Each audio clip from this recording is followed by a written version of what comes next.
Hi friends, welcome back to session 2 of our play Macbeth. अभी तक हम लोगों ने पढ़ा कि किस तरह से मैकबेथ को एक भविष्यवाणी मिलती है कि तुम आगे चल के किंग बनोगे। ये बात जब वो अपनी वाइफ के साथ शेयर करता है तो वो एकदम एडमेंट हो जाती है कि अब तो किंग बनना ही पड़ेगा उसे। फिर क्या होता है, एक दिन किंग डिसाइड करता है कि वो मैकबेथ के घर गेस्ट बन के आएगा और मैकबेथ को बहुत सारा रिवॉर्ड्स देगा।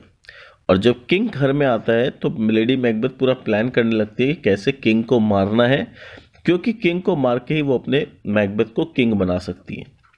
वो पूरा प्लानिंग कर लेती है और खुद ही मारने जाती है, क्योंकि उसे लगता है कि मैकबेथ नहीं कर पाएगा ये काम। पर जब वो मारने जाती है तो उसे डनकन में अपने फादर का चेहरा नजर आता है और फिर वो डिसाइड करती है कि she can not proceed further. अब आगे देखते हैं क्या हुआ। So let's continue from page 44, last para. She return to confer with her husband. वो वापस आ जाती है अपने हस्बैंड के पास। He thought there were strong reasons against the murder. और जब वो अपने हस्बैंड के पास आती है, मैकबेथ के पास, तो मैकबेथ रीजन्स देखने लगता है कि क्यों उसे डनकन को मारना चाहिए और क्यों नहीं मारना चाहिए। तो उसे मारने का खाली एक ही रीज़न समझ में आता है, उसका खुद का सेल्फिशनेस, कि वो खुद सेल्फिश होके किंग बनना चाहता है, इसलिए वो डनकन को मारना चाहता है। और नहीं मारने का उसे बहुत सारा कारण मिलता है जो वो एक एक करके बताता है। Macbeth was not only a subject but also a close relative of Duncan. तो पहला पॉइंट वो बोलता है कि मैं सिर्फ प्रजा नहीं हूं डनकन की, जबकि डनकन का मैं क्लोज रिलेटिव भी हूं। तो कैसे मैं मार सकता हूं, एक प्रजा अपने राजा को कैसे मार सकती है, या एक रिलेटिव अपने ही फादर लाइक फिगर को कैसे मार सकता है। दूसरा, besides he had been a host to the king, so his duty would be to protect the king from the threat of the murderers and not to bear the dagger himself. दूसरा point वो बोलता है कि आज king मेरे घर में अतिथि बन के आए हैं, गेस्ट बन के आए हैं। तो एक होस्ट का कर्तव्य ये होता है कि वो अपने गेस्ट की सुरक्षा करे, अपने गेस्ट के ऊपर आने वाले खतरे को खुद अपने हाथों में ले ले, ना कि खुद डैगर उठा के अपने ही गेस्ट का मर्डर करने के लिए रेडी हो जाए। तो ये भी अगेंस्ट द लॉ है या अगेंस्ट द एथिक्स है।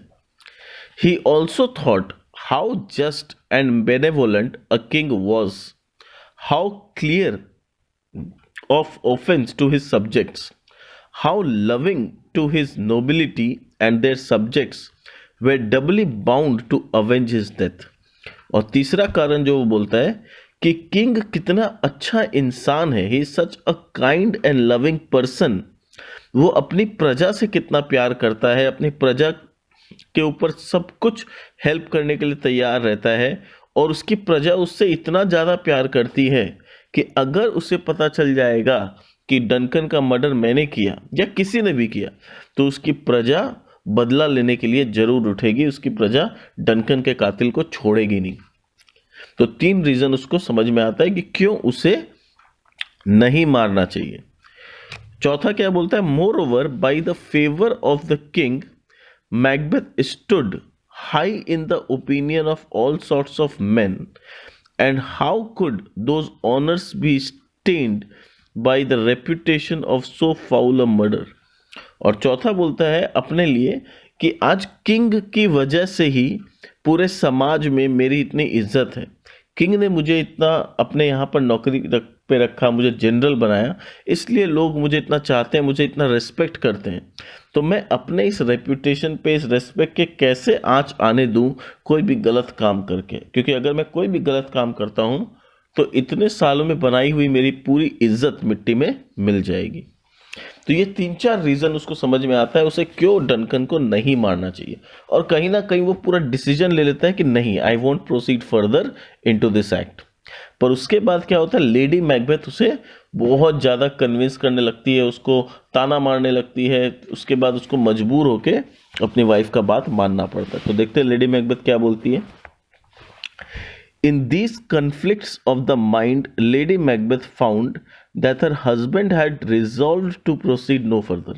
तो ये सब बात सुन के लेडी मैकबेथ समझ जाती है कि मैकबेथ अब आगे प्रोसीड करने वाला नहीं है। But she was a woman not easily shaken from her evil purpose. पर वो जैसी औरत थी वो अपने बात से इतनी आसानी से पीछे हटने वाली नहीं थी.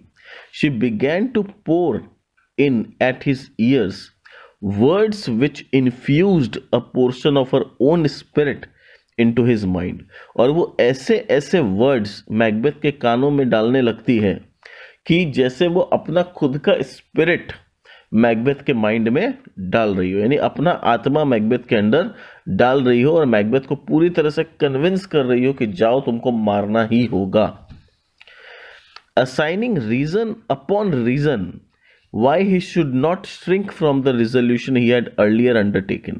और एक के बाद एक उसको रीजन देते जाती है कि तुमने जब कमिटमेंट किया था, तुमने जब रिजोल्यूशन किया था कि तुम डनकन को मार के किंग बनोगे, तो अब तुम इस बात से कैसे श्रिंक कर सकते हो, इस बात से कैसे पीछे हट सकते हो. And how the action of one night would give there all the coming days and nights to come sovereign power and royalty. और एक रात का जो थोड़ा सा मेहनत है, थोड़ा सा हिम्मत है, वो उनके आने वाले जीवन के सारे दिन को, सारे रात को रॉयल बना देगा, किंगशिप में कन्वर्ट कर देगा. सब कुछ तुम्हें हासिल हो जाएगा, खाली आज तुम्हें थोड़ा सा हिम्मत दिखाना है. इस तरह की बातें उनसे करने लगती है. She even accused him of cowardice and fickleness for reverting to his decision. और वो उसे अक्यूज भी करती है, उसे ताना मारती है कि तुम तो डरपोक निकले मैकबेथ, मैंने तुम्हें तो कितना ब्रेव समझा था, तुम्हारा अपना कोई कमिटमेंट ही नहीं है, तुम बहुत फिकल माइंडेड हो. तुमने पहले कमिटमेंट किया कि तुम किंग का मर्डर करोगे, अचानक से तुमने डिसीजन चेंज कर दिया. इसका मतलब तो ये हुआ कि तुम मुझे बोलते हो कि तुम मुझसे प्यार करते हो सकता है कल तुम बोलो कि तुम मुझसे प्यार नहीं करते हो, क्योंकि तुम्हारा कोई बात का, कमिटमेंट का कोई वैल्यू ही नहीं है. इस तरह की बातें उससे बोलने लगती है. She told him how practicable it would be to lay the guilt of the deed on the drunken grooms who were sleeping in the king's chamber. और वो बोली कि कितना आसान है हम लोग मर्डर करके चुपके से इल्जाम वो किंग के पहरेदारों पर लगा देंगे जो शराब के नशे में धुत हो रखे, और बोल देंगे कि शराब के नशे में किंग के पहरेदारों ने ही किंग का मर्डर कर दिया, और बड़ा आसान रहेगा, हम ये काम करके किसी के नज़रों में नहीं आएंगे. So Macbeth took the dagger in his hand. तो इतना सारा ताना सुनने के बाद, इतना सारा रीजन सुनने के बाद फाइनली मैकबेथ डिसाइड करता है कि ठीक है, आई विल मर्डर हिम. ठीक है, तो मैकबेथ डैगर उठाता है in his hand and softly stole in the dark to the room where Duncan was slept. तो मैकबेथ डैगर उठा के चुपचाप उस रूम में जाता है जहां पर कि डनकन सो रहा है. As he advanced towards the bed chamber, he visualized another dagger. अब वो जैसे जैसे किंग के चेंबर में जा रहा है, अचानक से हेल्यूसिनेशन के कारण उसे एक और डैगर नजर आने लगता है. हैंगिंग इन द एयर, वो हवा में लटका हुआ एक और डैगर है, डैगर यानी तलवार, with the handle pointed towards him, और उस तलवार का हैंडल मैकबेथ की तरफ पॉइंट किया हुआ है. And there were drops of blood on the tip and the blade of the dagger, और उस डैगर के टिप में और ब्लेड में पूरा खून खून लगा हुआ है. यानी इनडायरेक्टली उसे दिखा रहा है कि तुम अपने डैगर के साथ जो काम करने जा रहे हो उसका नतीजा क्या होगा.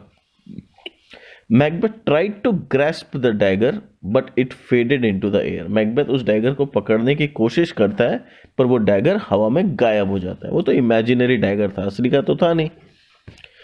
It was only a phantasm, उसको हेल्यूसिनेशन भी कहते हैं, फैंथाज्म भी कहते हैं. It was only a phantasm created from his hot and oppressed brain for the business he had in hand. तो बोल रहा है ये जो था ये सिर्फ एक फैंथाज्म था जो कि क्रिएटेड था from his hot and oppressed brain. Hot and oppressed मतलब वो जो इतने टेंशन में था, इतना सब कुछ सोच रहा था, उस टेंशन की वजह से एक इमेजिनरी ऐसा डैगर उसके माइंड से क्रिएट हुआ था. It was not a real dagger. Overcoming this fear, Macbeth इस डर से पार पाता है. मैकबेथ एंटर्ड डनकन्स रूम, और वो डनकन के रूम पे एंटर करता है.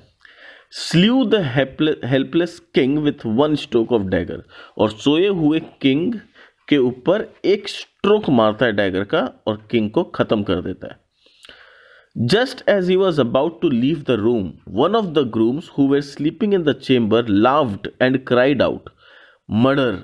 For which both of them woke up, and then one of them said, "God bless us," and other responded, "Amen," and went to sleep. अब मैकबेथ जैसे ही murder करके room से बाहर निकल ही रहा होता है कि वो जो दो पहरेदार जो किंग डनकन के गेट के बाहर थे, उसमें से एक जन अचानक से सपना में नींद में बोलता है मर्डर, और मर्डर सुन के दोनों जन एक बार उठ जाते हैं नींद से। दूसरा बोलता है गॉड ब्लेस अस, ठीक है, और फिर बोलता है, और जो मर्डर चिल्लाया था वो बोलता है आमीन। तो गॉड ब्लेस अस आमीन बोल के दोनों जन फिर दोबारा सो जाते हैं। Macbeth also tried to say amen, but the word seem to struck in his throat, he could not utter. Macbeth भी कोशिश करता है आमीन बोलने का, पर वो वर्ड उसके थ्रोट पे अटक जाता है और वो ये वर्ड बोल नहीं पाता है। अब इस वर्ड का इंपॉर्टेंस क्या है क्रिश्चियंस लोगों के लिए समझो। आमीन इज लाइक, जब भी हम कोई प्रेयर बोलते हैं ना, भगवान से कुछ भी प्रार्थना करते हैं, उसके बाद वो लोग आमीन बोलते हैं। इसका मतलब ये दुआ कबूल हो, ठीक है। अगर आमीन वर्ड नहीं बोलते तो इसका मतलब वो दुआ कबूल नहीं होगा, और ये बहुत होली वर्ड है।